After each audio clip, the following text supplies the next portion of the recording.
Kesurupan dalam pandangan Islam. Kesurupan, ialah ketimpangan yang menimpa akal manusia sehingga tidak dapat menyadari apa yang diucapkannya dan tidak dapat pula menghubungkan antara apa yang telah diucapkan dengan apa yang akan diucapkannya.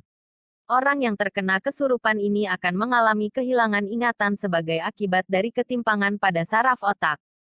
Ketimpangan akal ini akan diiringi dengan ketimpangan pada gerakan-gerakan orang kesurupan sehingga berjalan terhuyung-huyung dan tidak dapat mengendalikan jalannya. Di antara fenomena kesurupan ini adalah kekacauan dalam ucapan, perbuatan dan pikiran.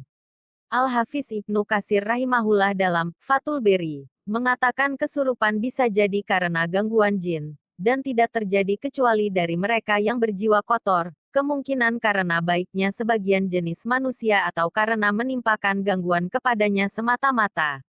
Jadi hakikat kesurupan yang diakibatkan oleh gangguan jin adalah masuknya jin dalam tubuh manusia. Bisa jadi karena jin itu bekerja sama dengan tukang sihir, dukun dan inilah yang disebut sihir, atau karena menyusup sendiri ke dalam tubuh seseorang, manusia, karena ia benci atau karena ia cinta pada orang tersebut. Eksistensi jin. Karena hakikat kesurupan bisa jadi diakibatkan oleh jin, maka perlu kita uraikan eksistensi, hakikat adanya jin yang sesungguhnya sehingga tidak lagi terkesan bahwa keberadaan jin adalah sesuatu yang hurafat. Jin adalah salah satu jenis ciptaan Allah Subhanahu wa Ta'ala yang masuk dalam kategori alam goib. Dan keimanan kepada perkara-perkara goib, al-goibiyat, adalah sesuatu yang wajib bahkan menjadi sifat pertama yang dipakai oleh Allah untuk mensifati orang-orang yang bertakwa. Lihat Qs 2:1-3. Adapun hal-hal yang goib lainnya adalah Allah Subhanahu wa Ta'ala sendiri zat maupun sifatnya, malaikat, hari kebangkitan, surga dengan berbagai kenikmatannya serta neraka dengan berbagai bentuk siksaannya. Allah berfirman, artinya, sesungguhnya ia dan pengikut-pengikutnya melihat kamu dari suatu tempat yang kamu tidak bisa melihat mereka. Kes pukul 7.27. Eksistensi, hakikat adanya. Jin ditunjukkan dengan banyaknya ayat dalam Al-Quran yang menyebutkan tentang jin. Bahkan ada satu surat yang dinamai dengan surat Al-Jin, surat ke-72. Kata, jin, disebutkan di dalam Al-Quran sebanyak 22 kali. Sedangkan kata al-jan disebutkan 7 kali. Jadi makhluk jin ini disebutkan di dalam Al-Quran sebanyak 29 kali. Penyebutan kata jin ini sudah menunjukkan eksistensinya, dan untuk apa Allah menyebutkannya kalau memang tidak ada. Firman Allah Ta'ala, artinya, dan ingatlah, ketika kami hadapkan serombongan jin kepadamu yang mendengarkan Al-Quran, maka tatkala mereka menghadiri pembacaannya, lalu mereka berkata, diamlah kamu, untuk mendengarkannya. Ketika pembacaan telah selesai mereka kembali kepada kaumnya, untuk memberi peringatan. Qs 46:29. Dalil-dalil lainnya dapat dilihat misalnya dalam surat 6:130, 55:33, 72:1 dan 6, 5:91. 51:56 dan ayat-ayat lainnya. Dalil-dalil as-sunnah juga sangat banyak menyebutkan tentang eksistensi jin ini. Di antaranya, sabda Rasulullah Shallallahu alaihi wasallam dari Aisyah radhiyallahu anha. Artinya, malaikat diciptakan dari cahaya, jin dari api, dan Adam diciptakan dari yang telah dijelaskan kepada kalian. Hadits Sahih Bukhari dan Muslim. Dalil-dalil syar'i adanya kesurupan.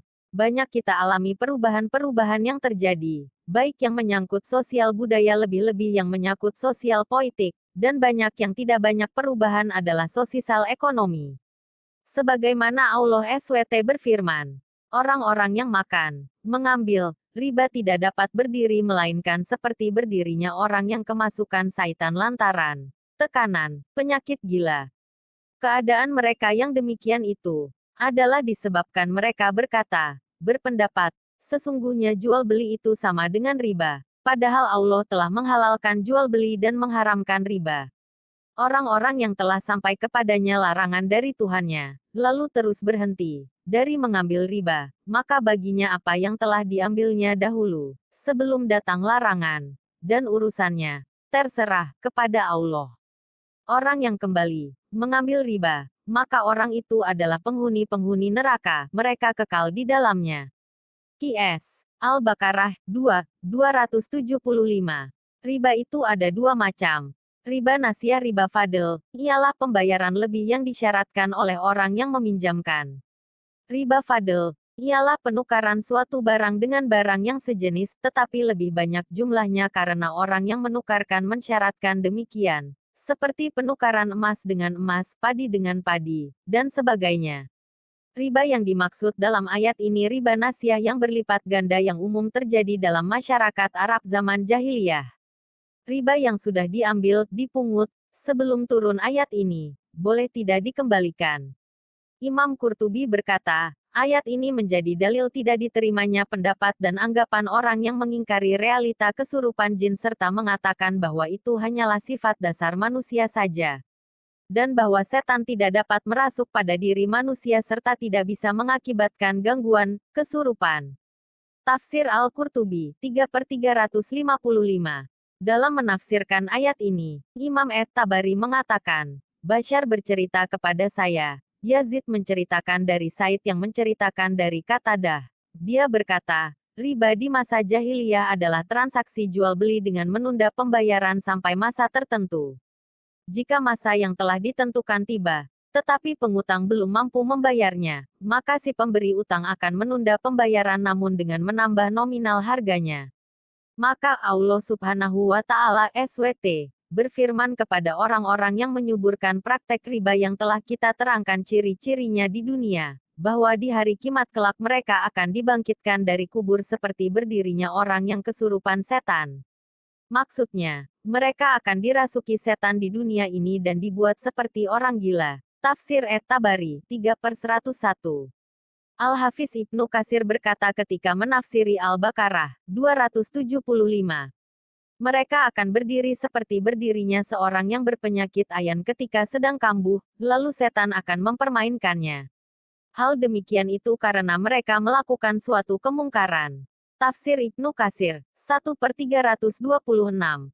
Imam Al-Alusi berkata, sesungguhnya orang-orang yang memakan, mengambil, harta riba, tidak dapat berdiri melainkan seperti berdirinya orang yang kesurupan karena tekanan penyakit gila di dunia ini. Lafal, At-Tathabutu, kesurupan, adalah suatu bentuk tindakan yang puncaknya adalah memukul dengan tangan terus-menerus ke segala arah. Maksud firman Allah SWT, minal masi, lantaran gangguan adalah kegilaan. Jika ada yang berkata, musara julu, seseorang terganggu, menurut orang Arab berarti dia tertimpa penyakit gila karena kesurupan jin. Sedangkan makna aslinya adalah menyentuh dengan tangan. Disebut demikian karena setan terkadang menyentuh manusia, sehingga kelenjar-kelenjarnya rusak dan akhirnya tertimpa kegilaan. Alamul Jinni fi Dawil Qur'an was Sunnah, hal 263. Ruqyah menurut ulama, ruqyah Islami, syari, harus memenuhi 3 syarat. Bacaan yang dibaca berasal dari Al-Quran atau dari hadits. Harus memakai bahasa Arab, kecuali bagi yang tidak bisa. Harus meyakini bahwa ruqyah tidak ada pengaruhnya tanpa kuasa Allah. Ruqyah adalah bacaan-bacaan yang diambil dari Al-Quran atau hadits yang digunakan untuk tujuan pengobatan, perlindungan diri dari gangguan jin dan setan serta untuk mencapai apa yang diinginkan baik perkara dunia atau akhirat. Ruqyah berfungsi sebagai tawasul, perantara, untuk meminta sesuatu kepada Allah. Dalil dasar ruqyah. Adapun dasar bolehnya Al-Quran untuk tawasul meminta sesuatu atau meminta kesembuhan penyakit sebagai berikut. 1. Hadits sahih riwayat Ahmad dari Imron bin Husain, Nabi bersabda, artinya, bacalah Al-Quran dan bertawasullah pada Allah dengan bacaan tersebut sebelum suatu kaum datang membaca Al-Quran dan meminta pada manusia. Maksudnya, boleh bertawasul kepada Allah dengan perantaraan baca Al-Quran, tidak boleh kepada sesama makhluk. 2. Hadits sahih riwayat Tirmidzi dari Imran bin Husain Nabi bersabda, artinya, barang siapa membaca Quran, maka mintalah pada Allah dengan bacaan tersebut. Akan datang beberapa kaum yang membaca Al-Quran kemudian meminta pada manusia dengan bacaannya itu. Al-Mubarakpuri dalam kitab Tuhfazul Ahwadzi menafsiri hadits di atas sebagai berikut. Artinya, Dengan bacaan Qurannya itu seseorang hendaknya meminta pada Allah apapun yang dia mau baik perkara dunia atau akhirat. 3. Qiyas Al-Isra 17:82. Artinya, dan kami turunkan dari Al-Quran suatu yang menjadi penawar dan rahmat bagi orang-orang yang beriman. 4. Hadits sahih riwayat Ibnu Hibban dari Aisyah artinya, dari Aisyah, bahwasanya Rasulullah suatu hari masuk ke rumahnya di mana seorang perempuan sedang mengoabati atau memberinya jampi-jampi, ruqyah. Nabi bersabda, obati dia dengan Al-Quran.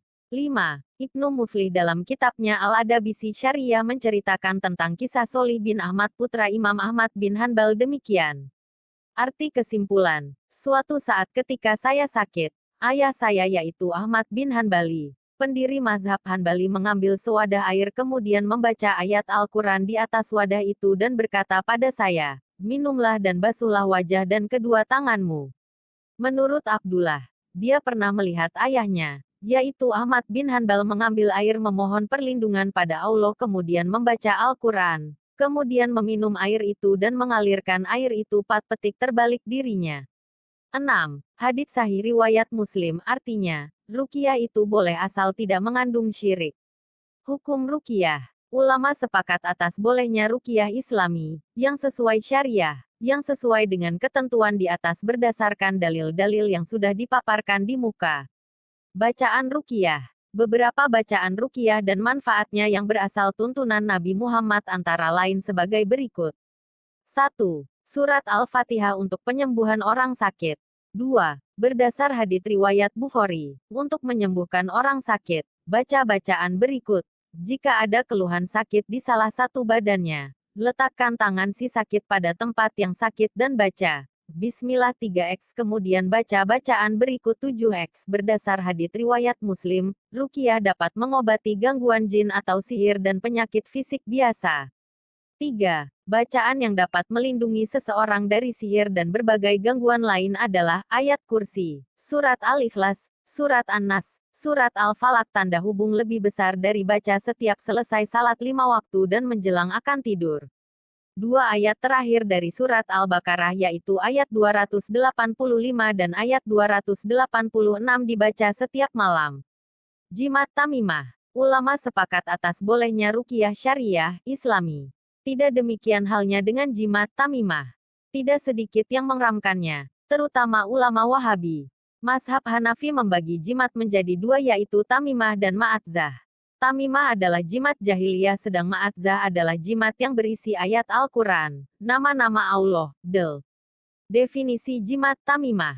Jimat Arab Tamimah. Dalam tradisi Arab jahiliyah adalah sesuatu yang digantungkan pada leher anak yang berupa manik-manik, tulang belulang, del yang bertujuan untuk tolak bala apabila jimat itu berupa ayat suci Al-Quran, maka terdapat perbedaan pandangan di kalangan ulama antara yang mengharamkan dan yang menghalalkan. Menurut mazhab Hanafi, jimat yang berisi ayat Al-Quran disebut Ma'atzah. Dalil jimat Tamimah. Dalil yang mengharamkan jimat Tamimah. 1. Hadits riwayat Ahmad. Artinya, barang siapa yang menggantung, memakai jimat maka dia telah berbuat syirik. 2. Hadits riwayat Ahmad Abu Dawud, Al-Hakim. Artinya, sesungguhnya ruqyah yang berisi doa terhadap selain Allah, jimat, dan pelet pengasih adalah syirik. Hukum jimat Tamimah. Seperti disinggung di muka, ada 2 macam jimat, yaitu jimat jahiliyah dan jimat syariah. Jimat jahiliyah sudah jelas keharamannya secara mutlak. Perbedaan pendapat terjadi pada jimat syariah atau jimat yang berisi ayat Quran, bacaan zikir atau doa-doa.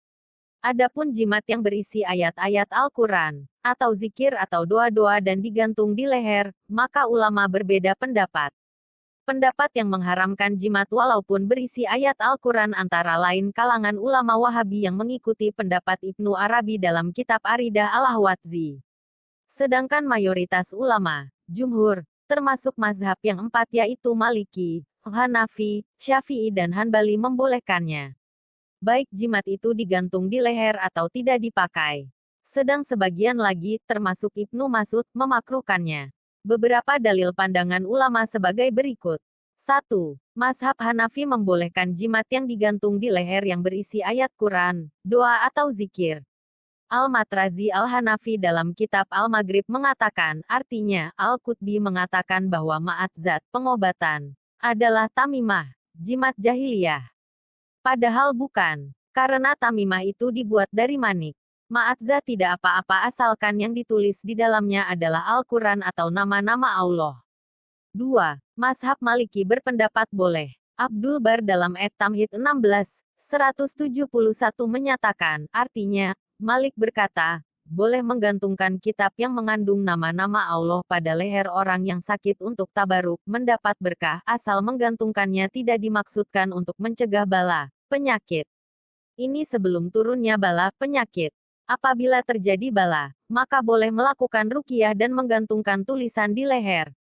3. Mazhab Syafi'i berpendapat boleh. Imam Nawawi dalam kitab Al-Majmu' Syarhul Muhadzab IX 77 menyatakan, artinya, Baihaqi meriwayatkan hadits dengan sanad yang sahih dari Said bin Musayyab bahwa Said memerintahkan untuk menggantungkan Quran dan mengatakan, tidak apa-apa.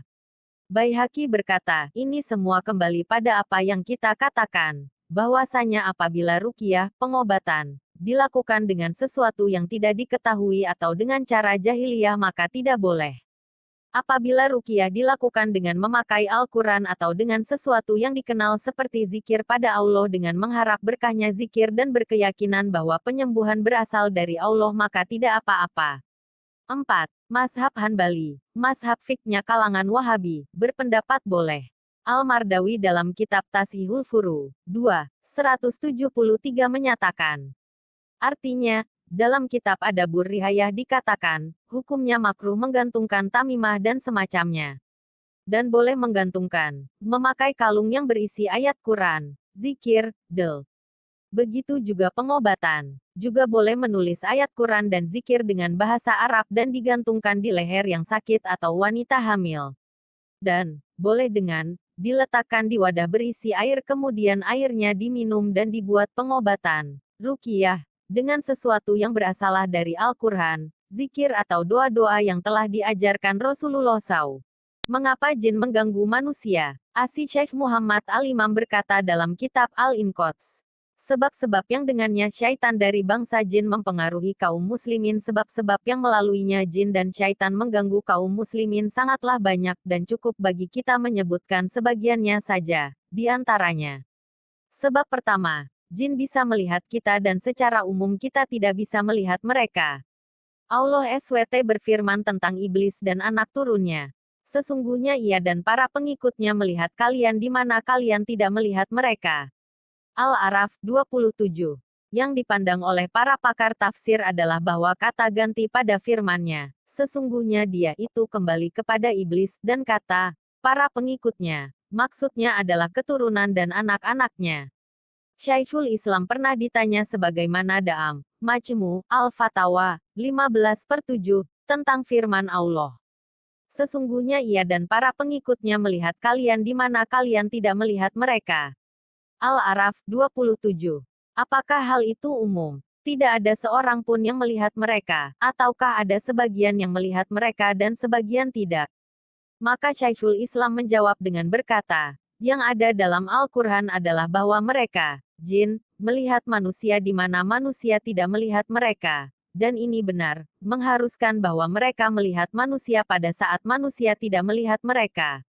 Dan bukan maksudnya bahwa tiada seorang pun dari manusia yang melihat mereka. Bahkan terkadang orang-orang solih dan yang tidak solih bisa melihat mereka. Hanya saja mereka tidak melihat mereka pada setiap saat. Maka dengan sebab bisanya mereka melihat kita dan kita tidak melihat mereka, mereka lancang untuk mengganggu kita dan mudah bagi mereka. Dan orang yang terjaga dari gangguan mereka adalah orang yang dijaga oleh Allah. Sebab kedua, banyak syubhat, kerancuan, dan syahwat, hawa nafsu. Jika makin banyak syubhat dan syahwat pada diri kaum muslimin maka makan banyak pula mereka mengikuti was-was syaitan, dan menerima tipu daya syaitan pada mereka. Syekhul Islam Ibnu Taimiyah berkata, sesungguhnya banyaknya was-was itu sesuai dengan banyaknya syubhat dan syahwat, dan penggantungan kalbu kepada yang dicintai yang kalbu bermaksud untuk mengejarnya, serta kepada yang dibenci yang kalbu bermaksud untuk menolaknya. Maka wajib bagi setiap muslim dan muslimah untuk berbekal dengan pemahaman terhadap agama ini, sehingga akalnya mendapatkan cahaya, jiwanya tersucikan, dadanya telapangkan kepada kebenaran, dan kalbunya tertenangkan. Kalau tidak maka apakah engkau menyangka akan selamat dari banyaknya syubhat dan syahwat yang merupakan tempat gembalaan yang subur bagi syaitan? Sebab ketiga, lalainya kalbu dari berzikir kepada Allah. Allah berfirman, dan barang siapa berpaling dari ajaran Rabb yang Maha Pemurah, kami adakan syaitan, yang menyesatkan, maka syaitan itu menjadi teman yang selalu menyertainya. Dan sesungguhnya syaitan-syaitan itu benar-benar menghalangi mereka dari jalan yang benar dan mereka menyangka bahwa mereka mendapat petunjuk. Az-Zukhruf 36-37. Syekhul Islam Ibnu Taimiyah berkata sebagaimana dalam Majmu' al-Fatawa 4/34, dan syaitan itu memberikan bisikan dan menghindar. Jika seorang hamba mengingat Rabb-nya maka syaitan itu mundur, dan jika ia lalai dari mengingatnya maka syaitan menggodanya. Oleh karenanya meninggalkan mengingat Allah menjadi sebab dan permulaan akan munculnya keyakinan yang batil dan keinginan yang rusak dalam kalbu. Dan termasuk mengingat Allah adalah membaca Al-Quran dan memahaminya. Dan beliau juga berkata dalam sumber yang sama, 10/399, sesungguhnya yang mencegah syaitan untuk masuk ke dalam kalbu anak Adam adalah karena padanya ada zikir kepada Allah. Jika kalbu itu kosong dari zikir kepada Allah maka syaitan akan menguasainya. Sebab keempat, gangguan manusia terhadap jin dan menyakiti mereka, entah secara sengaja atau tanpa sengaja. Termasuk yang menyebabkan kelancangan jin mengganggu kaum muslimin adalah adanya gangguan kaum muslimin terhadap mereka. Syekhul Islam Ibnu Taimiyah berkat dalam At-Tafsir Al-Kabir 4/265, di mana beliau berbicara tentang sebab masuknya jin ke dalam diri manusia, dan terkadang manusia itu menyakiti mereka jika dia kencing dan mengenai mereka, atau menyiramkan air panas pada mereka atau manusia membunuh sebagian jin atau selain itu semua yang merupakan bentuk-bentuk gangguan. Ini merupakan jenis kerasukan yang paling keras dan betapa banyak orang yang kerasukan ini mereka bunuh. Dan betapa banyak kaum jin itu yang memulai menzalimi kaum muslimin dalam hal ini.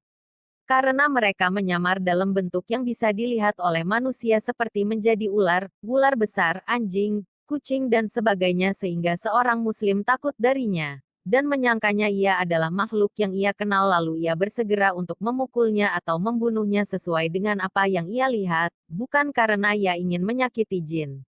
Dan syariat Islam telah mengizinkan untuk membunuh makhluk yang mengganggu dari sekian makhluk yang disebutkan dan makhluk yang memiliki hukum yang sama dengannya tanpa harus memberi peringatan terlebih dahulu, kecuali ular yang berada dalam rumah maka harus diingatkan dahulu 3 kali atau 3 hari. Dan juga sebagian jin itu tinggal di tempat sampah dan belakang rumah dan manusia tidak melihatnya. Lalu mereka melemparkan segala sesuatu yang lalu mengenai jin sehingga jin melakukan balas dendam. Intinya, tidak boleh bagi seorang muslim untuk sengaja mengganggu dan menyakiti jin. Dan hendaknya ia meminta tolong kepada Allah untuk mengatasi mereka jika mereka mengganggunya.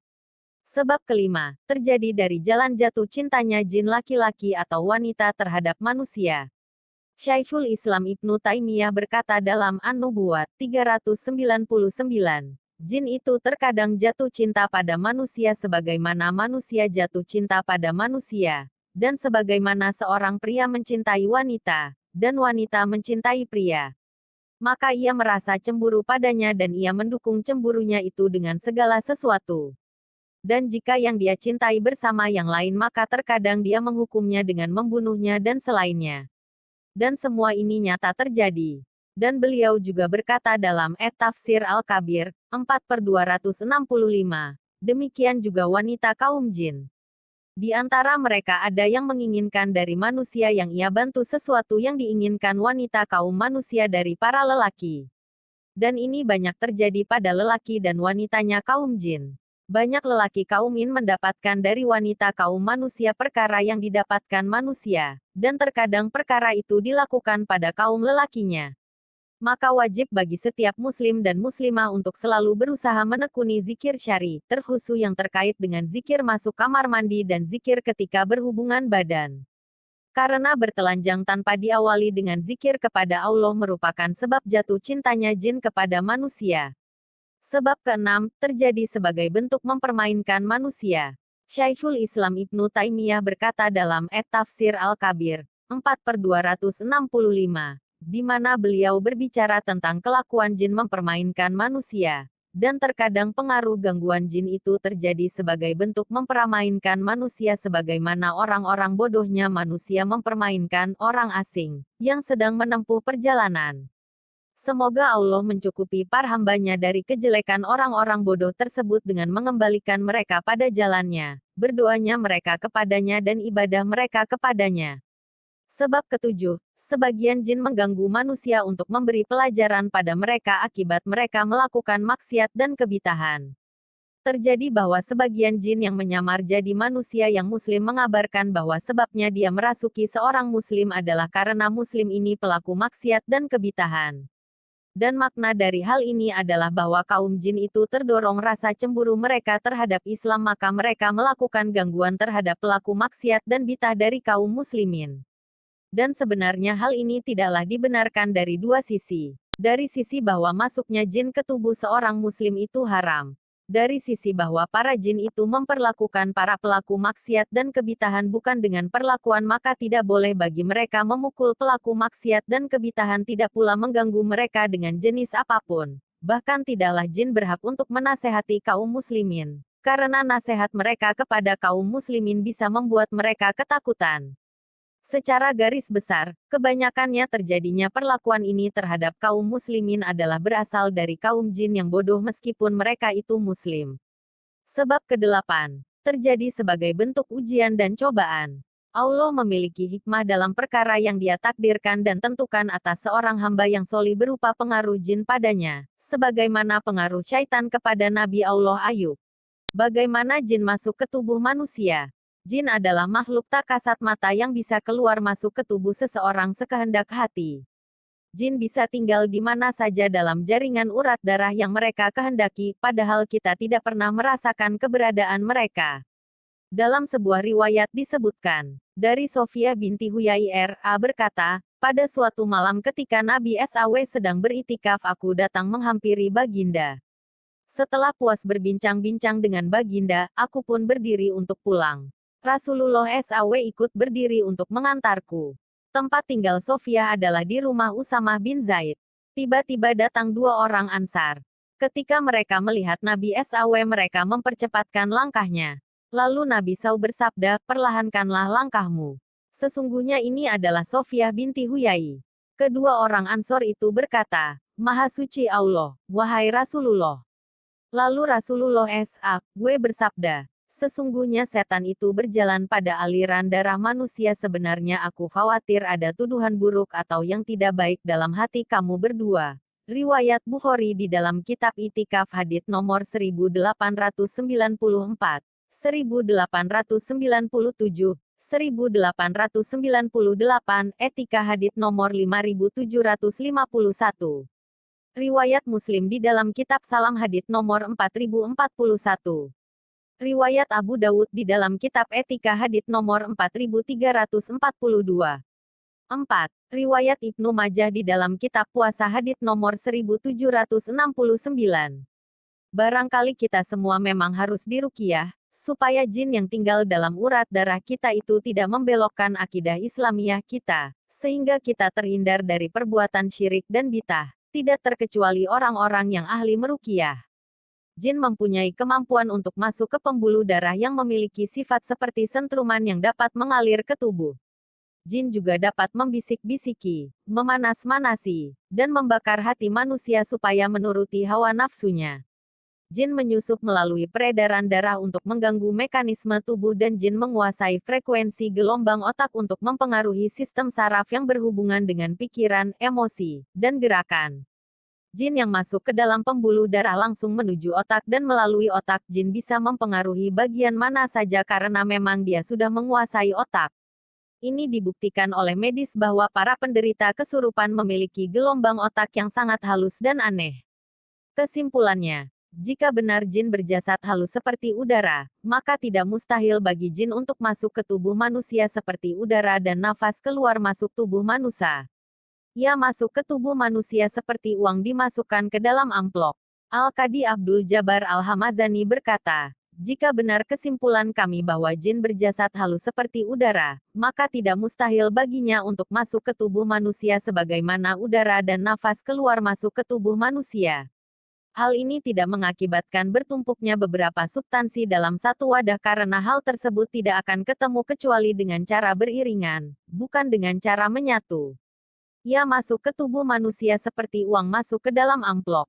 Wallahu alam. Nama-nama jin yang ada dalam tubuh manusia. Jin adalah segolongan makhluk ciptaan Allah SWT. Keberadaan jin bagi kehidupan manusia tidaklah asing, karena pada hakikat keberadaan mereka memang ada. Keberadaan mereka ini ditulis dalam Al-Quran dan hadis Rasulullah Shallallahu Alaihi Wasallam.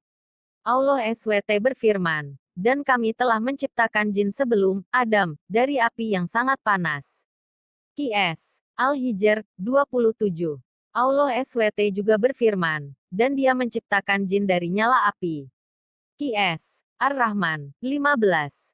Dalam hadits yang dikeluarkan oleh Imam Muslim, dari Aisyah, ia berkata, Rasulullah Shallallahu Alaihi Wasallam bersabda, malaikat diciptakan dari cahaya. Jin diciptakan dari nyala api. Adam diciptakan dari apa yang telah ada pada kalian. Hari Muslim No. 2996. Dengan adanya dalil tersebut jelaslah jin memang tercipta dan mereka hidup di kalangan manusia. Mengenai hidup dan kehidupan mereka hampir sama dengan manusia, mereka juga makan dan minum seperti manusia. Mereka juga sekolah dan beragama, ada yang Islam ada juga yang Kristen ataupun Buddha dan lain sebagainya. Namun walaupun pada kenyataan hidup dan kehidupan mereka ini sama seperti manusia, akan tetapi terdapat perbedaan sedikit dari kesamaan ini. Seperti misalnya bentuk dan rupa mereka. Jika manusia memiliki telinga, organ, hidung, telinga dan lainnya maka demikian samalah juga mereka namun terdapat sedikit perbedaan saja. Misalnya telinga. Telinga mereka agak sedikit memanjang seperti telinga kuda ataupun kucing. Itulah sebabnya mengapa di dalam Al-Quran ataupun keterangan hadis terkadang antara jin dan manusia selalu disamakan dalam satu teks dalil, seperti Allah berfirman, dan aku tidak menciptakan jin dan manusia melainkan supaya mereka beribadah kepadaku. Qs. Az-Zariyat 56. Pada ayat yang lain Allah juga menghubungkan kesamaan manusia dan jin dalam satu ranah yang sama seperti di atas di dalam surat Al-An'am ayat 112, 128, dan 130, surat Al-Araf ayat 38, dan 179, surat Hud ayat 119, surat Al-Isra ayat 88 dan pada ayat yang lainnya. Mengenai nama dan jenis-jenis jin sendiri, mereka juga memiliki tingkatan masing-masing. Ada yang rendah, ada juga yang tinggi, ada yang lemah dan ada juga yang kuat. Dalam hal ini sama halnya juga seperti manusia. Namun yang menjadi pertanyaan kita adalah, apakah jin dan manusia memiliki hubungan secara komunikasi ataupun mungkin saling menjadi teman antara keduanya? Adapun jawabannya adalah, benar, bahwa jin memang memiliki suatu hubungan dengan manusia. Ada kalanya hubungan pada jalan yang merusakkan dan menyesatkan ataupun hubungan yang mengarah kepada kebaikan. Jin sama seperti manusia, mereka juga dapat membedakan mana yang baik dan mana yang tidak, oleh karenanya jin yang baik disebut dengan jin muslim dan jin yang tidak baik adalah jin kafir. Terkadang jin yang baik akan bergaul dengan jin yang baik pula, bahkan tidak jarang terkadang mereka juga mencari teman yang baik dari kalangan manusia yang baik, maka demikian jugalah sebaliknya. Jin yang jahat akan mencari teman sesama jin ataupun manusia yang jahat pula.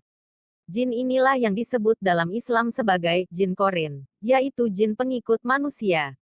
Di dalam tubuh manusia sebenarnya bukan hanya korin yang menjadi pengikut baik ataupun buruk pada manusia. Namun terdapat beberapa jin yang lainnya yang sejak manusia lahir mereka sudah menjadikan setiap darah manusia menjadi aliran tempat bertempat tinggal mereka. Dan apa saja jin pengikut lainnya itu? Ada banyak jin yang menghinggap dalam tubuh seorang manusia, terkandung pada amal dan ibadahnya kepada Allah. Jin akan banyak menghinggapi tubuh manusia jika manusia itu jauh dari Allah SWT. Demikian juga sebaliknya. Setiap manusia memiliki jin pengikut ataupun jin yang ada di dalam anggota tubuhnya. Keberadaan jin dalam tubuh manusia ini pernah disabdakan oleh Rasulullah Shallallahu Alaihi Wasallam. Dari Sofiyah binti Huyai, ia berkata, pernah Rasulullah Shallallahu Alaihi Wasallam sedang beritikaf, lalu aku gejala kesurupan jin pada manusia. Ada beberapa tanda menurut orang-orang yang ahli ruqyah syariah menyebutkan beberapa tanda, gejala, yang bisa digunakan sebagai petunjuk bahwa seseorang terkena gangguan jin atau terkena penyakit ain. Ini adalah tanda-tanda yang tidak pasti, terkadang berbeda-beda sesuai dengan keadaan, dan terkadang bertambah parah atau ringan pada keadaan yang lain. Adapun tanda-tanda gangguan jin adalah 1.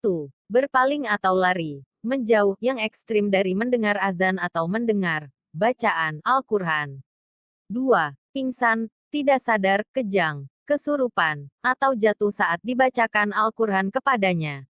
3. Banyaknya melihat hal-hal yang menakutkan. 4. Menyendiri, menyepi atau perilaku-perilaku aneh. 5. Terkadang jin yang mengganggu tersebut bisa berbicara ketika dibacakan Al-Quran kepadanya. Sebelum seseorang terkena gangguan jin biasanya ada ciri-ciri khusus dalam kesehariannya.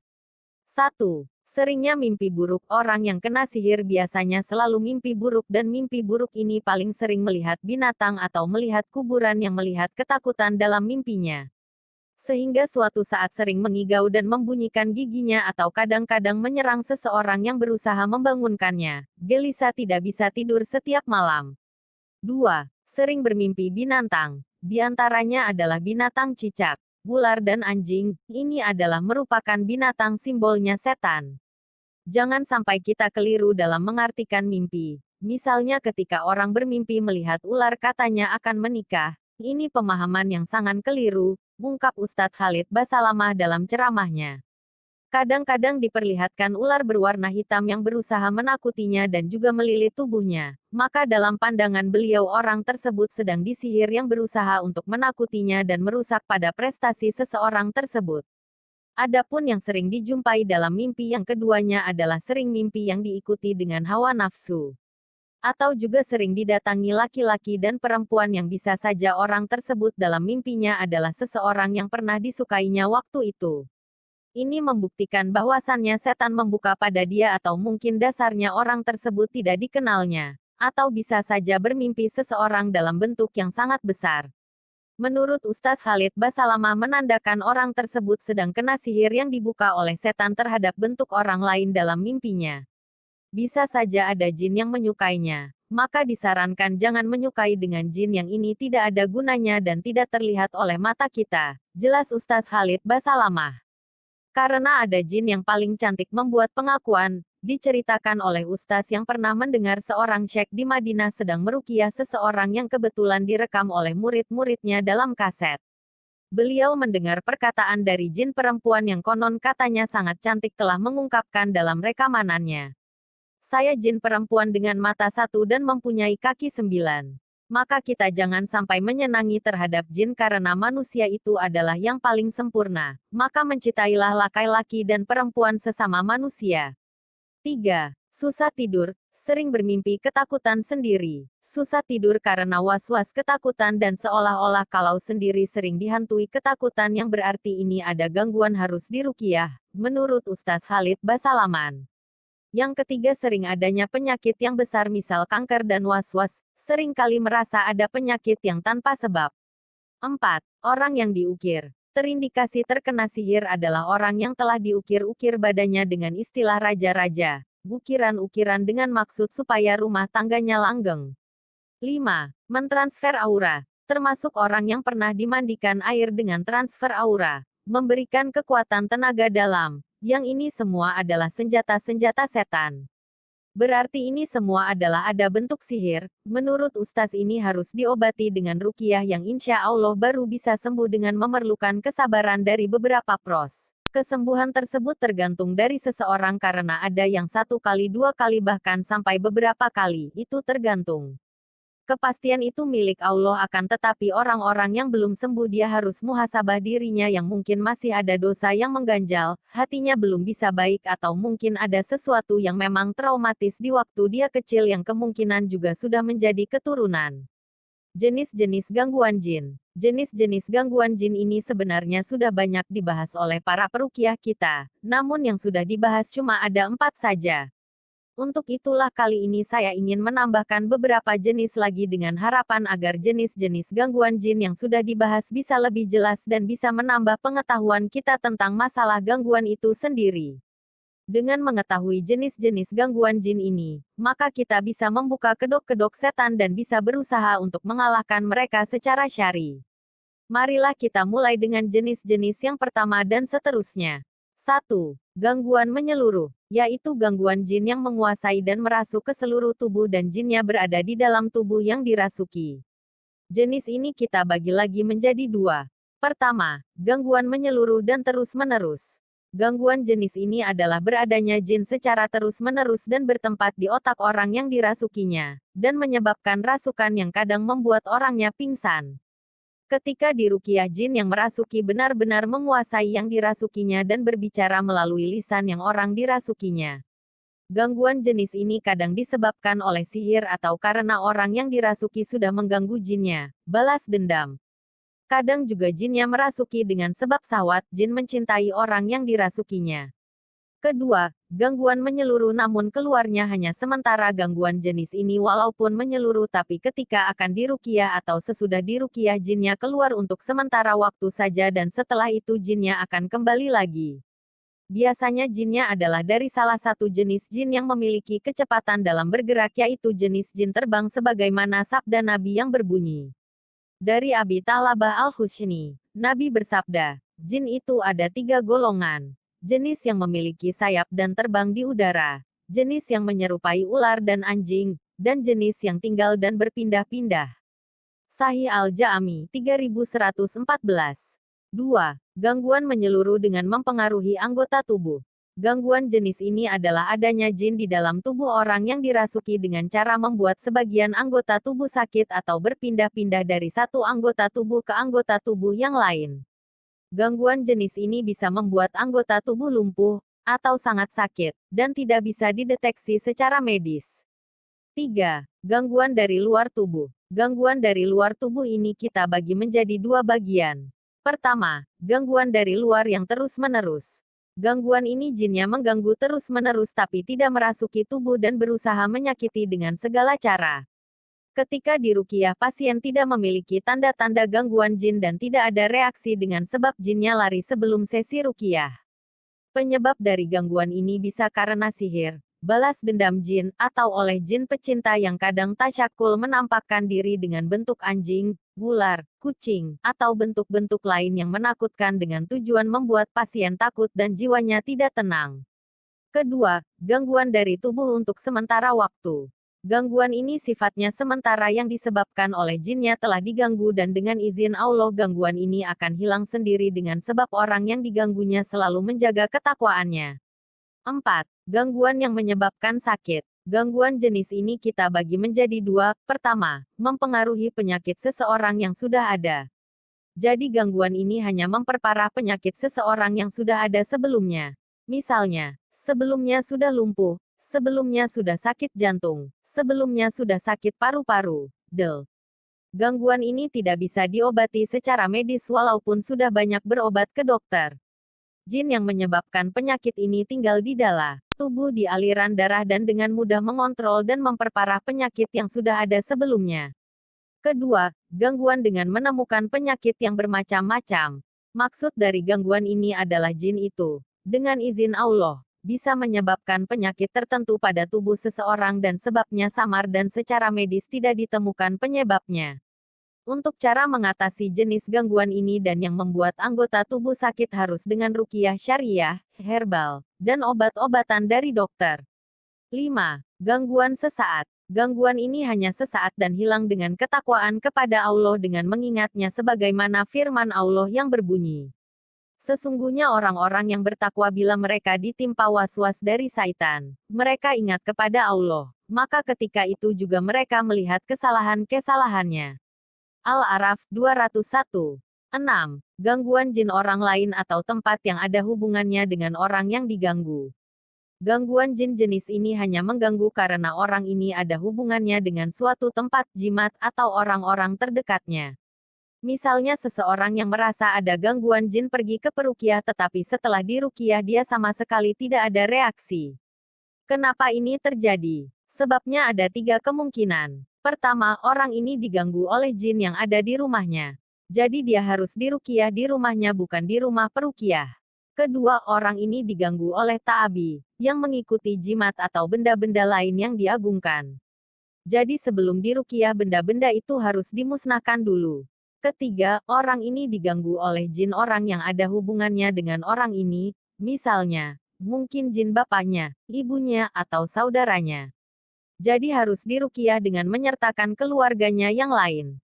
7. Gangguan ILUSINASI. Gangguan ini yang paling berbahaya. Ini terjadi pada seseorang yang sehat yang sudah menyaksikan orang yang kesurupan atau diakibatkan oleh kesalahan peruqyah dalam mendiagnosa pasien dan berkata pada pasien yang sama sekali tidak ada gangguan jin bahwa Anda ada gangguan sihir, Anda ada gangguan jin, del.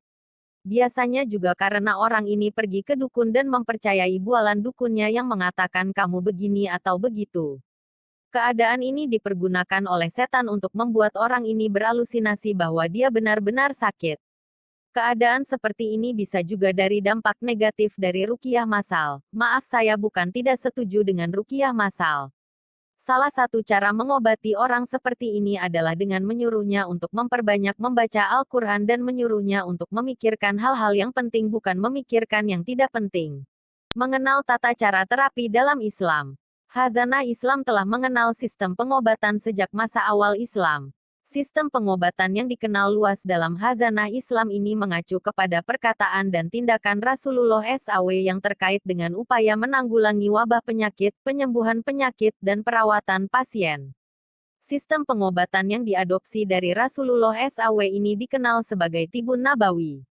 Dalam makalah yang disampaikan pada Seminar Pengobatan Ilmiah dan Islam di Universitas Diponegoro Semarang, Guru Besar Epidemiologi dan Kedokteran Islam Universitas Brunei Darussalam, Prof. Dr. Omar Hasan Kasule MBCep MPH, memaparkan bahwa Tibun Nabawi mempunyai beberapa sumber, yaitu wahyu, pengalaman empiris Rasulullah, pengobatan tradisional pada masa itu di Semenanjung Arab, dan ilmu pengobatan dari komunitas lain yang telah diketahui di Makkah dan Madinah pada masa Rasulullah. Al-Quran sebagai salah satu sumber Tibun Nabawi, terang Prof. Kasule, telah menyajikan banyak ayat yang berhubungan dengan penyakit dalam tubuh dan pikiran serta cara penyembuhannya. Al-Quran berbicara tentang kesehatan fisik dan mental yang buruk atau penyakit hati.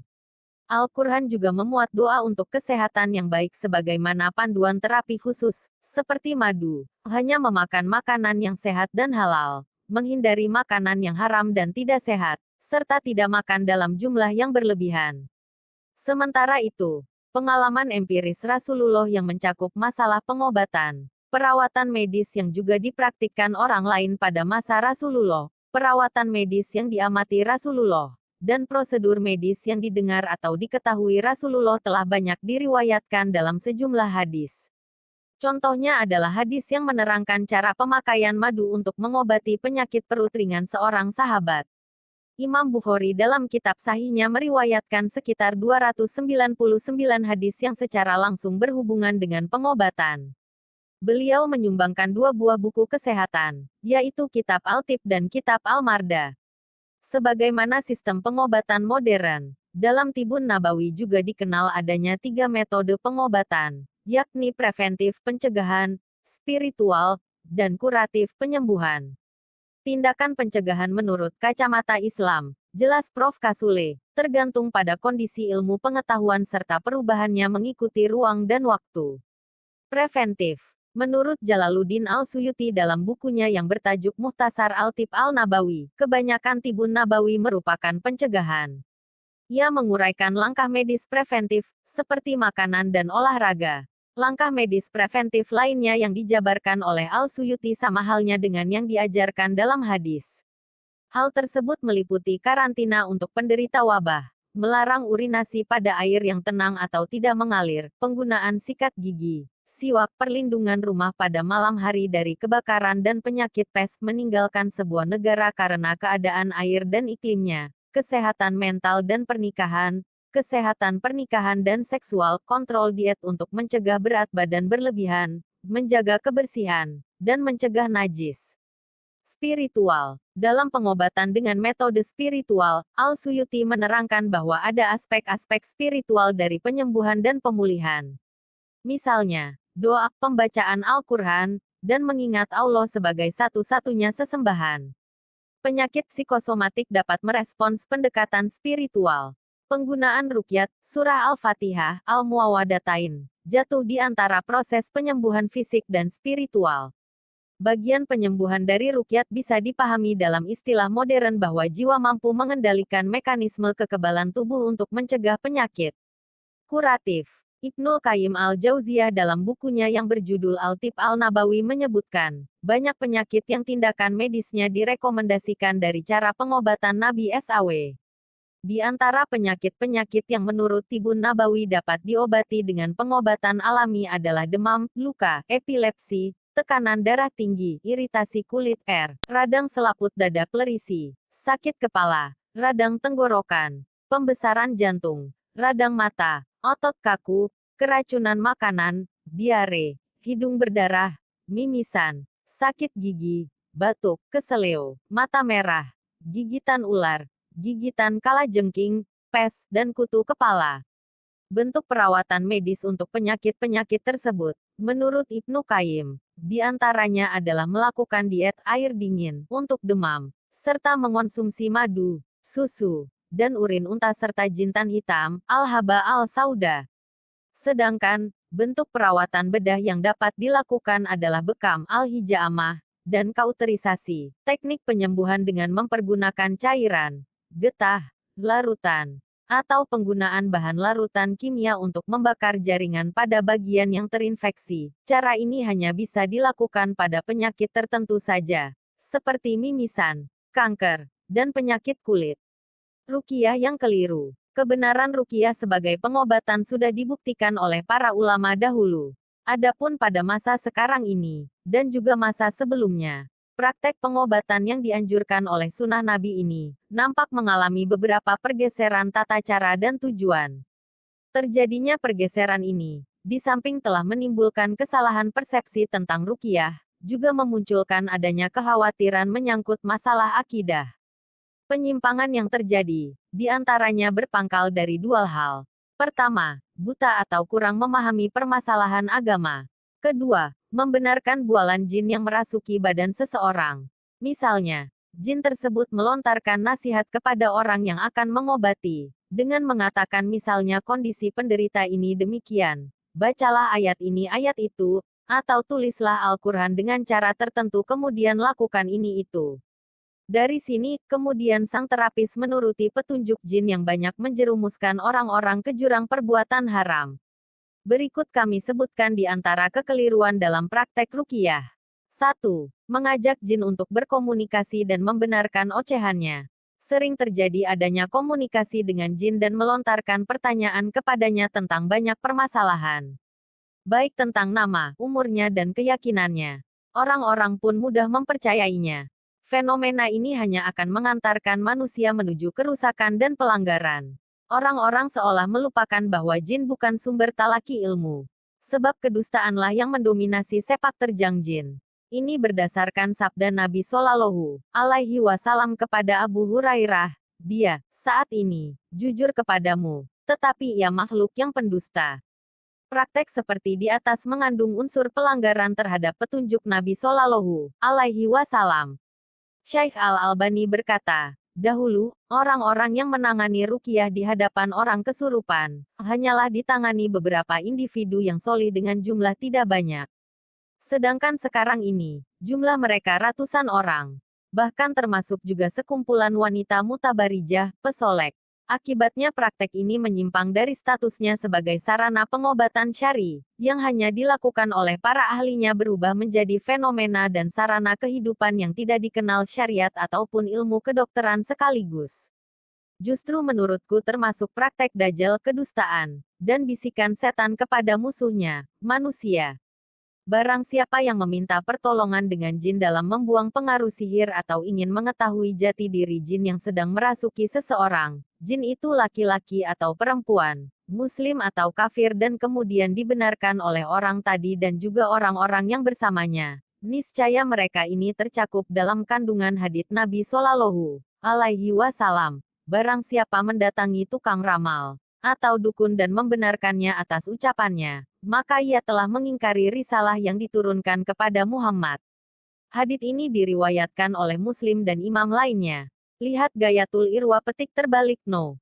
2006. Maka aku ingin memberikan masukan untuk mereka kalau mereka tetap menjalankannya saat berkomunikasi dengan jin. Tidak melebihi petunjuk Nabi yang hanya mengatakan, keluarlah kamu, wahai musuh Allah. Lihat silsilah sahihah 6/1009-1010. Komunikasi dalam pengobatan ruqyah ini justru berdampak buruk di antaranya. Pertama, terjadinya fitnah dan perseteruan antara manusia. Sebab, tatkala jin mengatakan bahwa si fulan adalah aktor yang menyusupkan pengaruh sihir, dan ini didengar oleh orang banyak maka dapat mengakibatkan timbulnya permusuhan dan kebencian di antara kaum muslimin. Berapa banyak tali silaturahmi yang putus, rumah yang hancur dan keluarga yang tercerai-berai lantaran perkataan jin yang ada dalam tubuh korban kerasukan. Kedua, jin akan lebih lama tinggal dalam tubuh korban, lantaran bacaan Al-Qur petik terbalik dihentikan dengan komunikasi tersebut. 2. Menyembelih hewan sembelihan untuk jin. Perbuatan ini haram, karena termasuk dalam kategori syirik. Nabi Shallallahu Alaihi Wasallam bersabda, Allah melaknati orang yang menyembelih untuk selain Allah. 3. Terlalu bergantung pada pengalaman. Karena terlalu longgar, banyak peruqyah yang memiliki cara tersendiri, berbeda dengan cara rekan sejawatnya yang lain. Mereka berdalih, cara ini sudah melewati uji coba dan ternyata manjur. Sebagai contoh, mengolesi minyak pada anggota tubuh tertentu, membaca Al-Qur petik terbalik di depan satu bejana air dan berwudu dengannya, juga untuk mandi dengan berlebihan, penggunaan kayu wangi, bukur, penggunaan cara kekerasan dengan intimidasi terhadap jin, keinginan untuk membakarnya, atau bahkan ingin membunuhnya. Cara yang dipakai kadang dengan pukulan, cekikan, pada korban, menggelapkan ruangan tempat terapi, membakar beberapa bagian anggota tubuh korban, atau dengan melakukan ruqyah di hadapan orang banyak demi menghemat waktu. Caranya, menggunakan pengeras suara di dalam masjid dengan memfokuskan pada ayat-ayat yang diklaim sebagai ayat ruqyah. Syekh Al-Albani mengatakan, tidak setiap pengalaman yang bermanfaat menunjukkan bahwa cara seperti itu sesuai dengan syariat. Sebab, seandainya masalah ini dibuka secara bebas, maka akan membuka kelonggaran untuk kedustaan, bid'ah dan khurafat. Atau tidak menutup kemungkinan terjadinya kesyirikan. 4. Berprofesi sebagai pembaca ruqyah. Ada sebagian orang yang menyibukkan diri untuk mengobati dengan cara ruqyah. Waktunya hanya habis untuk membaca di depan orang-orang yang sakit. Tempat tinggal diperluas dan siap menerima kedatangan para pasien. Jadwal kunjungan pun ditetapkan layaknya rumah sakit. Kesibukan ini dijadikan sebagai pekerjaan untuk mencari penghidupan. Fenomena ini akan menimbulkan dampak negatif. Pertama, kebanyakan orang akan mengira bahwa peruqyah ini mempunyai keistimewaan tersendiri. Buktinya banyak pengunjung mendatanginya. Akibatnya, menimbulkan asumsi jika posisi pembaca Al-Qur petik terbalik melebihi kedudukan yang dibacanya, yaitu Al-Quran. Oleh karena itu, segala akses yang berakibat melemahnya kepercayaan orang kepada Al-Qur petik terbalik harus dicegah. Kedua, sang peruqyah juga mungkin akan mengira dirinya mempunyai kekuatan super sehingga setan-setan takluk di hadapannya. Sehingga penyakit, ujub dan takabur merasukinya. Demikian juga perasaan buruk lainnya. Dahulu, pada zaman sahabat, ada sekian sahabat yang dikenal doanya terkabul, seperti Sa'ad bin Abi Waqqas, dan juga Uwais Al-Qarni dari kalangan tabi'in. Meski begitu, Tidak diketahui atsar yang menunjukkan adanya orang-orang memadati rumahnya untuk meminta doa. Padahal doa mustajab sangat dibutuhkan orang-orang untuk memperbaiki dunia dan akhiratnya. Ketiga, orang yang menyibukkan diri untuk meruqyah adalah laksana orang yang mengkhususkan diri untuk mendoakan orang lain, karena jenisnya sama. Apakah pantas bagi seorang muslim mengatakan, "Kemarilah aku akan doakan kalian"? Apalagi praktek ini mematikan semangat orang untuk meruqyah diri sendiri dan meminta penyembuhan dari Allah semata. 5. Meminta upah dengan berbagai cara. Imbal balik ini dilakukan dengan beragam cara. Pertama, memaksa agar diberi upah yang tinggi. Kedua, menolak meruqyah kecuali setelah menerima satu nominal uang dari penderita. Ketiga, sengaja mengulangi pengobatan dan memanjangkan waktunya sehingga dapat menerima upah untuk setiap kesempatan. Keempat, mereka mengaku tidak meminta upah, tetapi hanya ada jual beli air bertuah yang sudah dibacakan ruqyah padanya. Air bertuah dicampur dengan beberapa ramuan alami, kemudian dijual dengan harga mahal. 6. Membuat zikir-zikir baru dalam agama. Dalam beberapa buku disebutkan adanya pengobatan dengan ayat Al-Qur petik terbalikan, zikir-zikir yang umum dalam syariat, namun cara ketentuan membacanya ditetapkan dengan cara-cara yang khusus. Sebagai misal, adanya ketentuan agar ayat ini atau zikir ini dibaca 20 kali atau 100 kali. Padahal sama sekali tidak ada keterangannya dalam agama. Contoh konkretnya dalam buku Itsbatu, Ilaji Jami'i Al-Amradi bil Qur petik terbalikan, ketetapan penyembuhan segala penyakit dengan Al-Qur petik terbalikan. Dalam buku tersebut dijelaskan, setelah penulis menyebutkan ayat-ayat terapi, ia menambahkannya dengan ketentuan, hendaknya ditulis dalam piring buatan Cina, berwarna putih tanpa ornamen.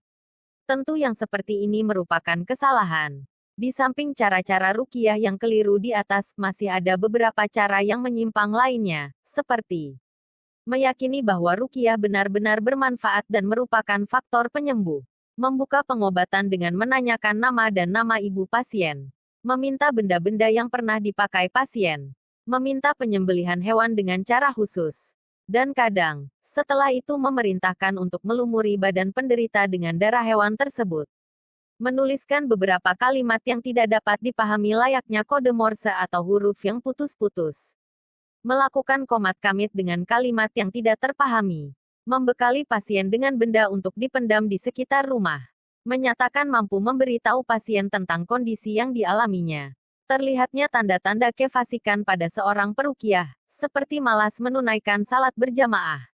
Dalam pengobatan wanita, dengan dalih sebagai penyembuh atau dengan alasan terpaksa, kadang sang peruqyah membuka aurat wanita, melihat wanita di tengah pengobatan, meletakkan tangan di tubuh pasien wanita atau mengoleskan krim di beberapa anggota tubuhnya.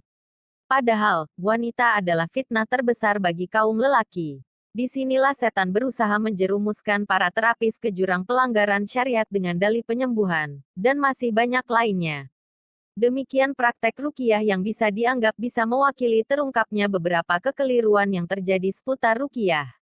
Bagi mereka yang melakukan terapi ruqyah, hendaknya berpegang teguh dengan petunjuk Al-Qur petik terbalikan dan sunnah yang sahih.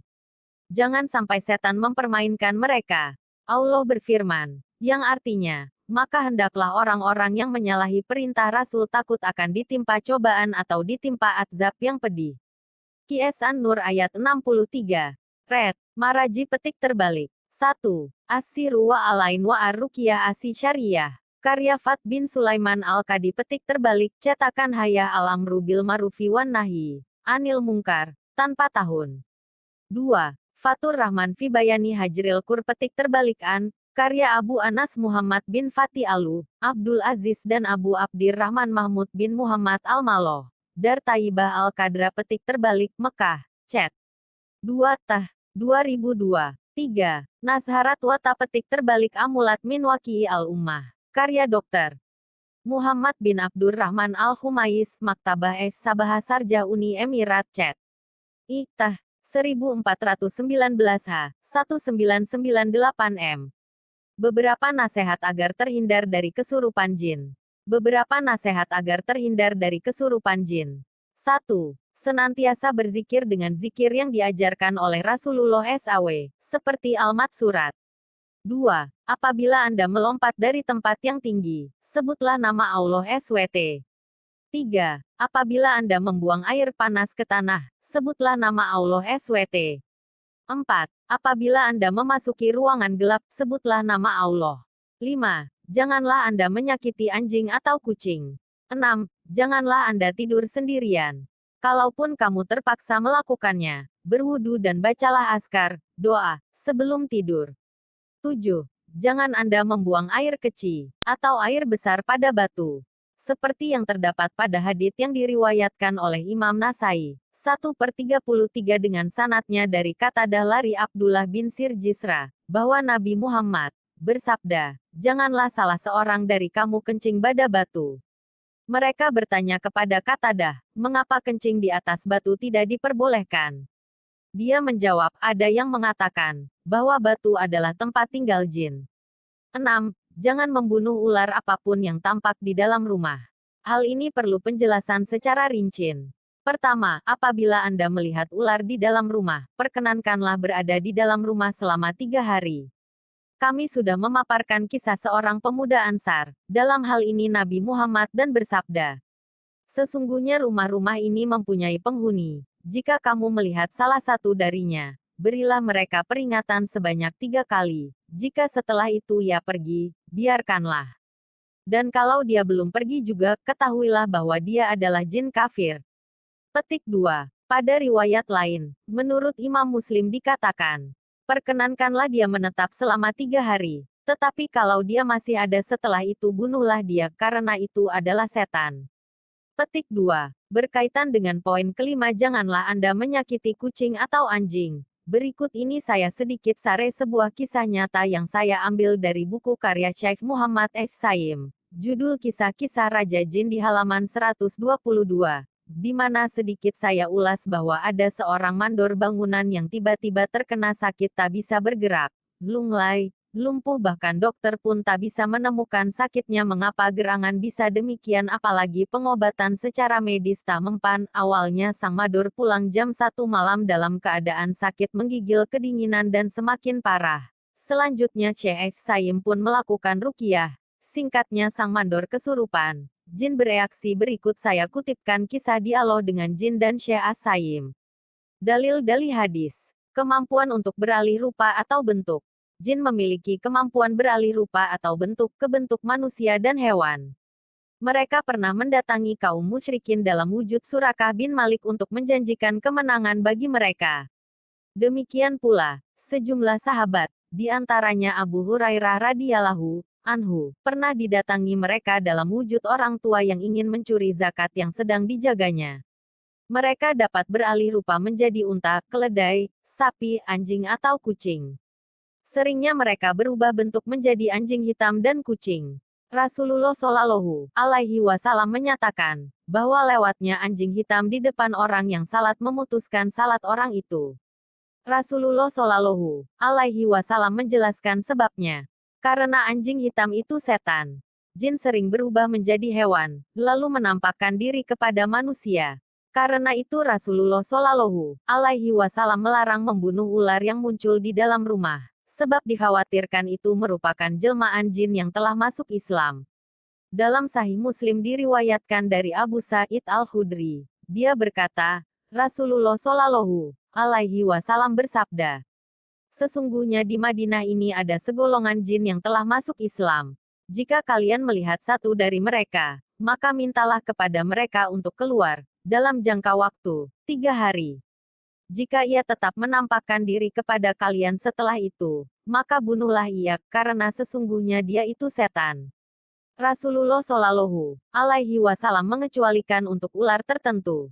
Dari Abu Lubabah radhiyallahu anhu, Rasulullah Shallallahu Alaihi Wasallam bersabda, janganlah kalian langsung membunuh ular di dalam rumah, kecuali setiap ular yang terpotong, pendek, ekornya dan memiliki 2 garis di punggungnya, karena ular jenis ini dapat menggugurkan kandungan dan membutakan mata. Maka bunuhlah ia. Setan menampakkan diri di hadapan Nabi Nuh. Abul Faraj Ibnul Jauzi meriwayatkan dengan sanadnya Dari Abdullah bin Umar radhiyallahu anhuma dia berkata, tatkala Nabi Nuh AS menaiki kapal besar yang telah dibuatnya, dia melihat seseorang tua yang tidak dikenal. Nabi Nuh AS bertanya, mengapa kamu masuk? Orang tua ini menjawab, saya masuk karena ingin merusak hati para sahabatmu, hingga hati mereka bersama saya, sedangkan jasad mereka bersamamu. Nabi Nuh AS berkata kepadanya, keluarlah kamu wahai musuh Allah. Iblis orang tua itu berkata, ada 5 perkara yang saya gunakan untuk membinasakan manusia. Saya akan memberitahukan 3 hal kepadamu, sedangkan yang 2 lagi tidak akan saya beritahu. Maka Allah SWT menurunkan wahyunya kepada Nabi Nuh AS, agar beliau menyuruh untuk memberitahukan 2 hal yang disembunyikannya, dan mengabaikan 3 hal yang lain. Iblis pun berkata, dengan kedua perkara inilah saya dapat membinasakan umat manusia, yaitu hasad, 1, dan rakus.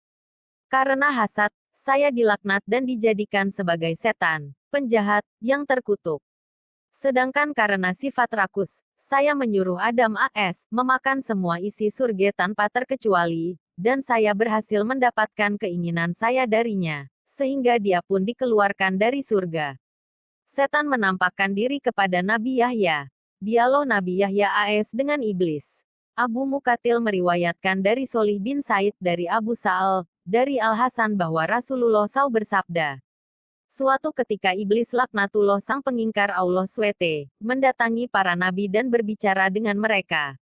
Ia mendatangi semua nabi, mulai dari Nabi Nuh AS sampai Nabi Isa ibn Maryam AS serta kepada nabi-nabi yang hidup di antara keduanya.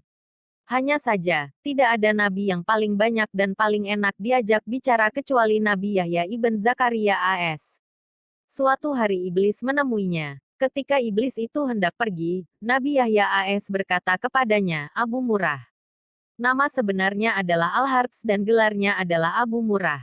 Allah SWT menyebutnya dengan nama iblis karena ia terputus dari segala kebaikan dan rezeki saat disuruh sujud kepada Nabi Adam AS.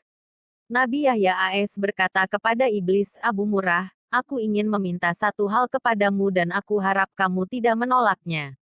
Iblis menjawab, ya, aku akan mengabulkan untukmu, wahai Nabi Allah. Nabi Yahya AS pun menyampaikan maksudnya, aku ingin kamu menampakkan bentuk dan rupa aslimu serta memperlihatkan berbagai bentuk perangkapmu yang kamu pergunakan untuk membinasakan dan mencelakakan manusia. Mendengar permintaan Nabi Yahya AS itu, iblis berkata, Anda meminta sesuatu yang berat. Permintaan Anda membuatku berada dalam kesulitan. Namun aku tidak bisa menolak permintaan Anda. Hanya saja, aku harap jangan sampai ada orang lain bersama Anda yang melihatku. Akhirnya keduanya bersepakat untuk bertemu pada esok harinya di saat siang. Pada keesokan harinya pada saat yang telah ditentukan, iblis tiba-tiba muncul dan berdiri di hadapan Nabi Yahya AS. Ia melihat ketentuan Allah SWT yang agung. Tiba-tiba iblis tadi berubah bentuk menjadi mirip hewan yang buruk dan menakutkan. Bentuk fisiknya seperti babi, wajahnya seperti wajah kera, dan matanya memanjang sama seperti mulutnya. Ia tidak memiliki janggut, rambut kepalanya jarang dan mengarah ke atas. Ia memiliki 4 tangan, 2 tangan di bahu dan 2 tangan lagi di keningnya. Jari-jari tangannya ada 6. Hidungnya menghadap ke atas. Ia memiliki belalai. Wajahnya mempunyai tengkuk. Kedua matanya kabur. Ia pincang, bongkok, dan memiliki sayap. Baju yang dipakainya berkerut dan robek. Di atasnya ada berhala orang Majusi. Beberapa cangkir kecil mengantung di ikat pinggangnya. Lalu di sekitar bajunya ada 6 jenis minuman dengan warna yang beraneka ragam, seperti putih, hitam, merah, kuning, dan hijau. Di tangannya ada lonceng besar. Di atas kepalanya terdapat telur yang di tengahnya ada besi panjang. Selanjutnya Nabi Yahya AS berkata, Abu Murrah, jelaskan padaku tentang benda yang ada di atas bajumu, apa itu? Iblis jawab, benda ini menyerupai milik orang Majusi. Aku yang membuat agama Majusi dan aku memeluk agama tersebut. Nabi Yahya AS kembali bertanya, jelaskan padaku tentang cangkir kecil yang bergantung di ikat pinggangmu bagian depan. Iblis menjawab, wahai Nabi Allah, di dalamnya ada berbagai syahwat dan jerat perangkapku yang pertama-tama aku jadikan alat untuk menjerat orang mukmin adalah wanita. Apabila dia tetap bisa taat kepada Allah SWT, maka aku akan mendatanginya lewat pengumpulan harta haram agar dia tamak untuk mendapatkannya. Apabila dia tetap taat kepada Allah SWT dan hidup zuhud, aku akan mendatanginya lewat minuman memabukkan sehingga aku bisa mendatangkan semua syahwat ini padanya. Aku memastikan ada sebagian perangkap itu yang memperdaya orang mukmin, meski dia termasuk manusia paling wara, sekalipun. Nabi Yahya AS bertanya, apa bentuk jerat tersebut? Iblis menjawab, Nabi Allah, jerat itu berupa berbagai bentuk aksesoris dan perhiasan wanita. Salah satu dari aksesoris dan perhiasan itu selalu mewarnai baju wanita sehingga sesuai dengan wanita yang memakainya. Para lelaki pun akan terpikat melihat perhiasan yang melekat pada wanita itu. Nabi Yahya AS bertanya, apa lonceng yang ada di tanganmu itu? Iblis menjawab, Nabi Allah, ini adalah kumpulan sumber dari alat musik seperti kecapi, rebab, suling, gendang, dan berbagai jenis alat musik yang ada di tengah-tengah masyarakat. Mereka berkumpul di pesta kemaksiatan dengan membawa salah satu alat musik itu, lalu mereka bernyanyi, bersenang-senang, dan memainkan musik. Setiap kali melihat hal itu, aku segera memainkan lonceng ini sehingga suaranya bercampur dengan suara musik mereka. Dengan begitu mereka bertambah senang dan bertambah semangat dalam bermusik. Ketika mendengarnya, ada di antara mereka yang mengeluarkan telunjuknya. Ada pula di antara mereka yang menghentakkan kepalanya dan ada pula yang bertepuk tangan. Ini terus-menerus mereka lakukan sampai mereka puas. Nabi Yahya AS bertanya, telur yang ada di kepalamu itu telur apa? Iblis menjawab, jauhilah diriku dan perangkapku, seperti yang telah dijelaskan oleh para nabi, orang-orang soleh, para ahli ibadah, dan mereka yang wara. Anda harus menjaga diri dari godaanku seperti halnya seperti kepalaku yang menjaga telur ini dari segala bencana. Bencana apa itu? Tanya Nabi Yahya AS kepada iblis. Laknat dan kutukan, jawab iblis. Nabi Yahya AS kembali bertanya, kemudian apa besi panjang yang ada di tengahnya? Iblis menjawab, besi panjang adalah alat yang aku pakai untuk membolak-balik hati orang soleh. Nabi Yahya AS berkata, tinggal satu lagi, apa itu? Tanya iblis. Nabi Yahya AS melanjutkan, mengapa bentukmu sangat buruk dan jelek? Iblis menjawab, Nabi Allah, ini karena nenek moyang Anda, Nabi Adam AS. Tadinya aku dari golongan malaikat yang mulia. Aku tidak pernah mengangkat kepalaku dari sujud yang kulakukan selama 400.000 tahun. Namun, aku melanggar perintah Tuhan dengan tidak bersujud kepada Nabi Adam AS. Allah SWT pun murka kepadaku dan melaknatku. Aku pun berubah dari bentuk malaikat kepada bentuk setan. Padahal, tadinya di antara malaikat tidak ada yang rupanya lebih bagus dariku. Aku pun menjadi buruk menakutkan seperti yang Anda lihat sekarang. Nabi Yahya AS melanjutkan pertanyaannya, apakah kamu pernah memperlihatkan dirimu dan perangkapmu ini kepada orang lain? Iblis menjawab, tidak pernah, demi Tuhan, semua ini tidak pernah dilihat oleh manusia. Hanya Anda satu-satunya yang aku muliakan dengan ini. Nabi Yahya AS pun berkata, sungguh beruntung aku jika kamu mau menjawab dua pertanyaanku, yang satu umum dan yang satu lagi bersifat khusus. Iblis menjawab, tanyakanlah wahai Nabi Allah. Nabi Yahya AS bertanya, terangkanlah padaku sesuatu yang paling menjadi harapanmu, yang paling menguatkan punggungmu, yang paling menghibur juru tulismu, yang paling menyenangkan matamu, dan yang paling menggembirakan hatimu. Iblis menjawab, Nabi Allah, aku khawatir Anda menceritakan hal ini kepada orang lain sehingga mereka akan menjaga diri dari hal itu. Dengan begitu semua tipu muslihatku akan gagal. Nabi Yahya AS berkata, dalam kitab suci Allah SWT telah menceritakan kondisimu berikut tipu muslihatmu kepada para nabi dan walinya. Mereka pun telah menjaga diri dengan cara mereka. Sementara orang-orang yang sesat, kamu pasti lebih bisa menguasai mereka. Kamu dapat mempermainkan mereka seperti tongkat yang dipukulkan kepada bola. Keteranganmu kepada mereka tidak lebih diperhatikan dan dicamkan daripada ucapan Allah SWT. Iblis kemudian menjelaskan, Nabi Allah, hal yang paling aku harapkan dan paling menyenangkan diriku adalah wanita.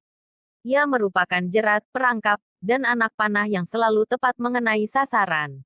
Aku selalu berhasil dengan mereka. Aku berhasil menjatuhkan wanita dalam kebinasaan. Ketika menggoda para ahli ibadah dan ulama, mereka bisa mengalahkanku. Lalu aku kirimkan pasukan untuk menyerang mereka, tetapi pasukan tersebut pun kalah. Pada saat demikian aku ingat dengan wanita sehingga diriku menjadi tenang, amarahku menjadi reda, emosiku lenyap, jiwaku menjadi tenang, dan kekuatanku menjadi bertambah. Seandainya wanita itu bukan dari keturunan Nabi Adam AS, pasti aku akan bersujud kepada mereka. Mereka adalah maduku, jimat mereka ada padaku. Setiap mereka memiliki kebutuhan, maka aku berusaha membantu mereka untuk memenuhi kebutuhannya. Pasalnya mereka adalah harapanku, sandaranku, gantunganku, orang kepercayaanku, dan pembantuku. Kemudian Nabi Yahya AS bertanya, apa manfaat yang kamu dapatkan dengan menyesatkan manusia? Dengan apa kamu menguasai manusia? Iblis menjawab, Allah SWT menciptakan kesenangan dan kesedihan. Allah SWT juga menciptakan yang halal dan yang haram. Dia memberikan pilihan di antara keduanya kepadaku saat Nabi Adam AS diciptakan. Aku memilih syahwat dan kesenangan. Aku juga memilih yang haram, yang keji, dan yang mungkar, sehingga semua itu yang menjadi kecerendungan dan seleraku. Allah SWT juga memberikan pilihan kepada Nabi Adam AS. Namun Nabi Adam AS memilih kesedihan, ibadah, dan yang halal. Sehingga semua itu menjadi tuntutan dan harapannya. Semua itu menjadi harta dan dagangannya, sementara yang sebaliknya telah menjadi harta dan daganganku. Kebutuhan dan keinginan seseorang merupakan nyawa kehidupannya. Jika kehidupannya hilang, orang itu pun binasa. Betapa banyak makhluk Allah yang ketika kebutuhan, keinginan, dan tekadnya hilang, dia segera mati dan binasa. Demikian pula dengan hal ini. Aku telah memilihnya sehingga menjadi syahwat, hawa nafsu dan hidupku. Ketika hal itu hilang dariku, maka aku akan binasa. Namun ketika aku berhasil mengalahkannya, aku akan senang dan tetap eksis. Seandainya syahwat, hawa nafsu, dan hidupku ada pada orang lain, berarti ia telah mengambilnya dariku. Aku pasti akan berusaha sekuat tenaga untuk mengalahkannya agar ia tetap menjadi penopang hidupku. Nah, dalam hal ini manusia telah merampas hidupku yang berupa syahwat dan hawa nafsu. Ia menyimpan dan menyembunyikannya. Ia telah bersiap-siap memerangiku. Oleh karenanya tidak ada jalan lain bagi si pemilik asli untuk mendapatkan haknya kecuali dengan berperang dan mengalahkan manusia yang zalim itu. Itulah kondisiku dan demikianlah aku senang ketika bisa mengalahkannya. Nabi Yahya AS kembali bertanya, apa bentuk kezaliman manusia sehingga kamu mengatakannya zalim? Iblis menjawab, bentuk kezalimannya adalah dia merampas hawa nafsuku dan menyimpannya di tempat miliknya. Kalaulah bukan karena kezalimannya itu, aku tidak akan berusaha memeranginya dan mengambil barang halal darinya, sebagaimana dia telah mengambil hawa nafsu dan barang haram milikku. Nabi Yahya AS bertanya lagi, bukankah tidak masuk akal kalau kamu ingin mengambil kembali hawa nafsumu, padahal kamu gembira kalau dia mempergunakannya dan bersedih kalau dia tidak mempergunakan hawa nafsumu dalam segala urusannya? Iblis menjawab, kalau dia mempergunakan hawa nafsuku, aku tidak bersedih, tetapi gembira, karena berarti ia telah memenuhi kebutuhanku. Aku malah bersedih kalau dia tidak mempergunakannya. Aku tidak meminta kebutuhanku itu karena ia telah mengambilnya dariku. Aku juga tidak berharap dia mengembalikannya. Sebab hal itu telah melekat padanya. Namun aku ingin dia mempergunakannya. Ketika ia mempergunakannya, maka itu berarti dia telah memberikan kepadaku apa yang menjadi keinginan, pilihan dan hidupku. Dia adalah bagian dari diriku. Jika dia mempergunakan harapanku, maka itu berarti dia telah membuatku hidup dan bahagia. Pasalnya, dia mempergunakan sesuai maunya. Akan tetapi, kalau dia tidak mempergunakannya, maka itu berarti hawa nafsu tersebut tersimpan seperti tahanan. Jika dia berada dalam keadaan terkekang dan terikat, padahal dia adalah nyawa kehidupanku, sehingga seolah-olah aku dipenjara dan terikat, maka aku menjadi sedih. Dengan begitu dia mengganti kehidupanku dengan kematian. Oleh karena itu aku berusaha dengan berbagai cara dan mendatanginya dengan segala tipu daya. Aku kerahkan segala perangkat dan sarana. Aku keluarkan semua hiburan berikut alat-alatnya. Lalu aku pukul, aku gerakkan, dan aku lambaikan dengan dia melihatnya. Dengan cara itu dia mulai bermusik dengan semangat. Dia juga mempergunakan hawa nafsu yang ada padanya yang merupakan nyawa dan syahwatku. Aku pun menjadi hidup dan bahagia sampai dia menemukan jalan untuk bergerak dan terlepas dari pohon tersebut. Inilah yang belum aku sebutkan oleh siapapun juga semenjak aku dicipta. Seandainya aku tidak melihat kelebihan dan kemuliaan yang Anda miliki, aku tidak akan menerangkan semua ini pada Anda.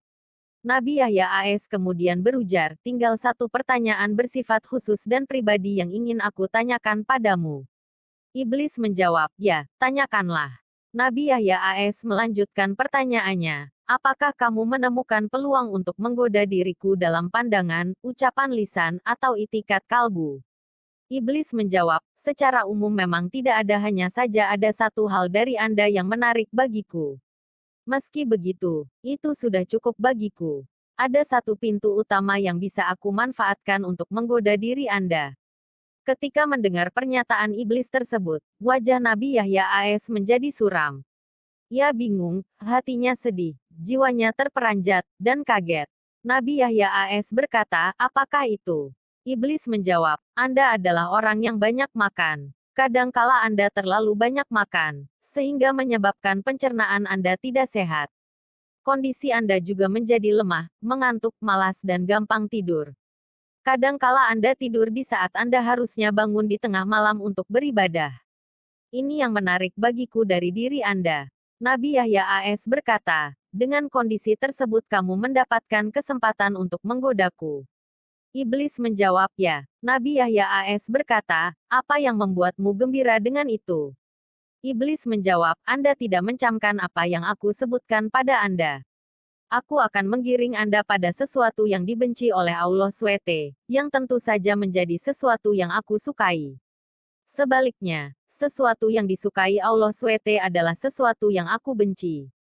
Ketika manusia memilih sesuatu yang aku benci, aku tidak berdaya atasnya, sehingga aku berusaha sekuat tenaga untuk menipunya sampai dia memilih apa yang aku sukai. Semua itu aku lakukan karena hidupku bergantung pada apa yang aku sukai disukai pula oleh manusia. Sebaliknya, kematian, kebinasaan, kehinaan dan kelemahanku terletak pada apa yang aku benci dimanfaatkan manusia. Ketahuilah yang aku benci itu adalah barang halal, yang baik serta kesedihan. Yang aku sukai itu adalah barang yang haram, yang buruk serta kesenangan. Allah SWT telah mengingatkanmu dengannya. Anda cukup beruntung, Yahya. Iblis mengatakan itu karena dia telah memberitahukan kesempatan yang mungkin didapatnya dari Nabi Yahya AS.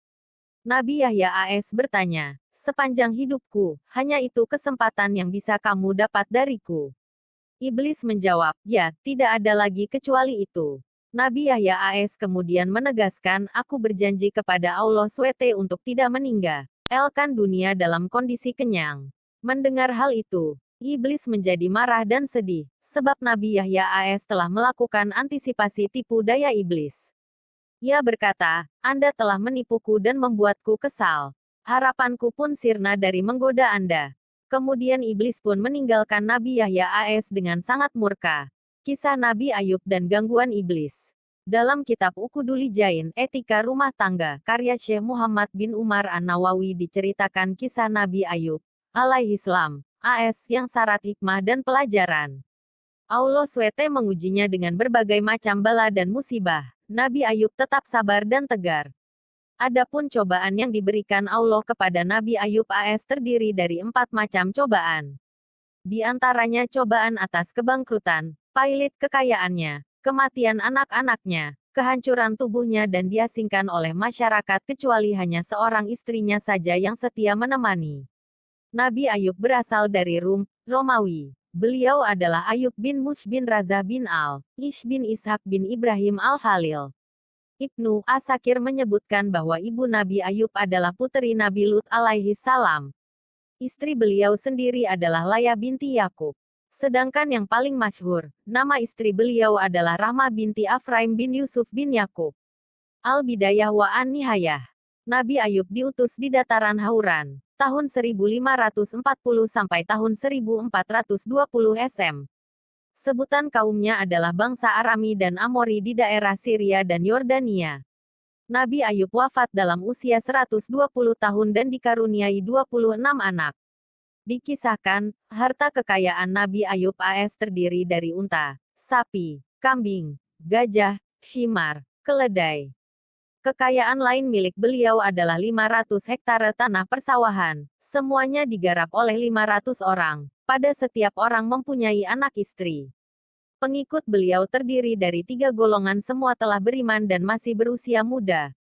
Suatu hari iblis yang diberi kekuasaan oleh Allah turun naik dari bumi ke langit sewaktu dikehendaki, mempunyai maksud naik ke langit. Tiba-tiba iblis mendengar para malaikat membaca salawat atas Nabi Ayub AS. Saat itu juga timbul rasa hasut, dengki, di dalam hatinya. Ia berkata memohon kepada Allah, "Wahai Tuhan, sekarang ini aku memang telah menyaksikan sendiri hamba-Mu Ayub sangat rajin bersyukur seraya memuji kepadamu. Tetapi kalau Engkau memberi cobaan kepadaku tentu dia tidak akan bersyukur dan tidak pula mentaatinya." Allah berfirman kepada iblis, "Baik, silakan kamu merangkap. Sekarang aku beri kekuasaan kepadamu untuk mencoba Ayub melalui harta kekayaannya." Iblis pun berangkat. Ia mengumpulkan semua anak buah terdiri dari setan dan jin. Ia katakan kepada mereka, "Sekarang aku telah diberi wewenang untuk memberi cobaan kepada Ayub melalui hartanya." Lebih lanjut iblis berkata lagi, "Ifrit, sekarang kau kuberi tugas membakar tempat penggembalaan unta-unta milik Ayub dan sekaligus membunuh semua unta-unta itu. Laksanakan." Iblis, laknatullah, datang menjumpai Ayub ketika beliau sedang melaksanakan salat. Iblis berkata kepadanya, "Tempat penggembalaan unta-untamu terbakar, dan seluruh unta milikmu ikut terbakar pula." Apa kata Nabi Ayub? "Alhamdulillah. Allah sendiri yang memberikan kekayaan itu kepadaku dan hanya Dia yang berhak mengambilnya kembali." Iblis tidak berhenti sampai di situ. Ia hancurkan semua kambing milik Nabi Ayub berikut tempat penggembalaannya. Ia datang kepada Nabi Ayub seraya memberitahukan peristiwa itu. Angin panas telah menghancurkan kebunnya. Tidak ada yak tersisa sedikit pun, kata iblis sehabis merusak semua kebun milik Nabi Ayub. Apa kata Nabi Ayub? "Alhamdulillah," ucap sembari memuji Allah dan menyanjungnya. Petik 2. Usaha iblis belum berhenti sampai di situ. Ia kembali menghadap Allah seraya memohon agar diberi kekuasaan untuk mencoba Nabi Ayub melalui anak-anaknya. Allah berkata, "Silakan, pergilah. Aku memberi kekuasaan penuh kepadamu untuk mencoba Ayub melalui anak-anaknya." Iblis pun berangkat. Yang dituju adalah gedung tempat anak-anak Nabi Ayub berlindung di bawahnya. Gedung itu diguncang lalu hancur menindih. Habis anak-anak Nabi Ayub, semuanya mati. Iblis lalu memberi Nabi Ayub tentang bencana yang menimpa anak-anaknya. Apa reaksi beliau? Nabi Ayub malah beristighfar memohon ampun kepada Allah. Usaha iblis tetap tidak menghasilkan apapun untuk merubah ketaatan Nabi Ayub. Beliau tetap taat kepada Allah dan bersyukur kepadanya. Iblis kembali menghadap Allah seraya memohon agar diberi kekuasaan untuk mengujinya. Allah berfirman kepadanya, "Silakan. Aku beri kekuasaan kepadamu untuk menguji melalui tubuh lisan dan akalnya. Tetapi bukan hatinya." Petik 2. Iblis segera berangkat untuk menemui Nabi Ayub. Sampai di tempat yang dituju ternyata beliau sedang bersujud. Iblis datang dari arah kepala beliau, lalu meniup kedua lubang hidungnya dengan sekali tiup. Seketika itu badan Nabi Ayub serasa gatal-gatal. Nabi Ayub ditimpa semacam penyakit kulit, yaitu juzam, kusta atau lepra. Makin lama terasa semakin gatal. Nabi Ayub menggaruk-garuk bagian tubuh yang gatal dengan ujung-ujung jemarinya. Tetapi belum juga hilang gatal-gatal itu. Nabi Ayub mencoba menggaruk-garuknya dengan kain kasar. Belum juga hilang gatal-gatal itu. Lalu menggunakan kerewang, pecahan genting, dan batu. Beliau tidak henti-hentinya menggaruk badannya hingga melepuh, sehingga bernanah dan berbau busuk. Penyakit Nabi Ayub sakit memprihatinkan hingga beliau terlihat sangat kurus tanpa daging, urat saraf dan tulangnya terlihat. Masyarakat sekitarnya menganggap penyakit yang diderita Nabi Ayub itu sangat berbahaya. Mereka sepakat mengasingkan beliau keluar daerah. Beliau terusir ke tempat yang kotor. Mereka membuatkan untuk beliau sebuah gubuk yang hanya ditemani istrinya yang bernama Rahmah. Meskipun kondisi Nabi Ayub sangat memprihatinkan, istri beliau bernama Rahmah sangat setia melayaninya. Rahmah berbuat baik sekali kepadanya. Ia perlakukan suaminya penuh kasih sayang. Kebutuhan-kebutuhan makan dan minumnya selalu diperhatikan. Kaum Nabi Ayub yang mengusirnya terdiri dari 3 golongan. Namun begitu semuanya masih tetap dalam keimanan semula. Mereka tidak meninggalkan agamanya. Ibnu Syihab mengatakan bahwa Anas menyebutkan bahwa Nabi Ayub mendapat musibah selama 18 tahun. Wahbe mengatakan selama pas hitungan 3 tahun. Ka'ab mengatakan bahwa Ayub mengalami musibah selama 7 tahun, 7 bulan, 7 hari. Al-Hasan Al-Basri menyatakan pula selama 7 tahun dan beberapa bulan. Tafsir Al-Bagawi, Tafsir Al-Quran 5/351. Saat mengurus beliau, istrinya pernah bertanya kepada Nabi Ayub yang sudah menderita sakit sangat lama, "Wahai Ayub, andai engkau mau berdoa pada Rabb-mu, tentu engkau akan diberikan jalan keluar." Nabi Ayub menjawab, "Aku telah diberi kesehatan selama 70 tahun. Sakit ini masih derita yang sedikit yang Allah timpakan sampai aku bisa bersabar sama seperti masa sehatku yaitu 70 tahun." Istrinya pun semakin cemas. Akhirnya karena tak sanggup lagi, istrinya mempekerjakan orang lain untuk mengurus suaminya sampai memberi makan padanya. Tafsir Al-Quran 5/349-350. Nabi Ayub pun terus bersabar menghadapi cobaan itu.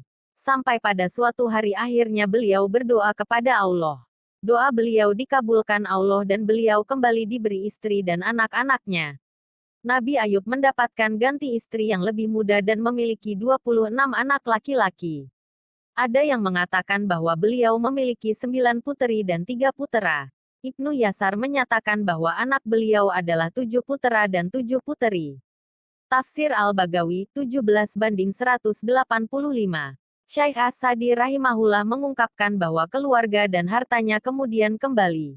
Allah karuniakan lagi pada Nabi Ayub keluarga dan harta yang banyak.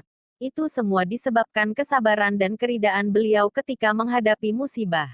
Inilah balasan yang disegerakan di dunia sebelum balasan di akhirat kelak. Dalam satu riwayat, Rasulullah SAW pernah bersabda, "Barang siapa bersabar atas keburukan kelakuan istrinya maka Allah akan memberi pahala kepadanya seperti pahala yang pernah diberikan Allah kepada Nabi Ayub AS atas cobaan yang diberikan Allah kepada Nabi Ayub AS atas cobaan yang diterimanya. Dan barang siapa bersabar atas keburukan kelakuan suaminya maka Allah memberi pahala kepadanya seperti pahala yang pernah diberikan kepada Asyah istri Fir'aun." Kisah Nabi Isa dan Iblis. Dalam kitab Al-Zuhad, Imam Ahmad bin Hanbal memasukkan sebuah riwayat tentang perbincangan Nabi Isa alaihi salam dan iblis. Berikut riwayatnya. Abdullah bercerita, Muhammad bin Ishaq bin Muhammad bin Al-Musanna bercerita kepada kami. Ia berkata, Anas bin Iyadil bercerita dari Yunus. Ia berkata, Ibnu Syihab bercerita, ia berkata, Iblis berkata kepada Isa bin Maryam, alaihi salam, "Wahai anak Maryam, sesungguhnya tidak ada yang menimpamu kecuali apa yang telah ditetapkan Allah padamu." Isa menjawab, "Benar, wahai musuh Allah." Iblis berkata, lagi, "Naikilah gunung ini, lalu jatuhkan dirimu sendiri. Aku ingin melihat kau mati, atau tidak." Isa alaihi salam menjawab, "Wahai musuh Allah, sesungguhnya hanya Allah yang berhak menguji hambanya, dan seorang hamba tidak berhak menguji Tuhannya." Imam Ahmad bin Hanbal, Al-Zuhad, Kairo. Dar al-Rayyan li al-Turats, 1992, h. 306 *******. Kita sering membaca kisah terusirnya iblis dari surga. Salah satu penyebabnya adalah ia selalu merasa lebih mulia dari makhluk Allah lainnya. Ketika Allah memerintahkannya bersujud kepada Adam, ia menolak dengan menjawab, "Ana khairum minhu, khalaqtani min nar wa khalaqtahu min tin." Aku lebih baik darinya. Kau ciptakan aku dari api, sementara kau ciptakan Adam dari tanah. Jawaban iblis menunjukkan bahwa ia suka mendefinisikan kemuliaannya sendiri. Ia menggunakan asal penciptaannya sebagai argumentasi. Kau ciptakan aku dari api. Ia mengukur dan mengultuskan kemuliaannya sendiri. Tanpa segan menggunakan kalimat, kau ciptakan. Padahal hanya Tuhanlah yang berhak menentukan kemuliaan seseorang. Dan iblis dengan lancang mendeklarasikan kemuliaannya di hadapan Tuhan dengan cara yang sangat buruk menentang perintahnya. Dalam kisah di atas, iblis sedang memprovokasi Nabi Isa dengan tantangan yang rumit.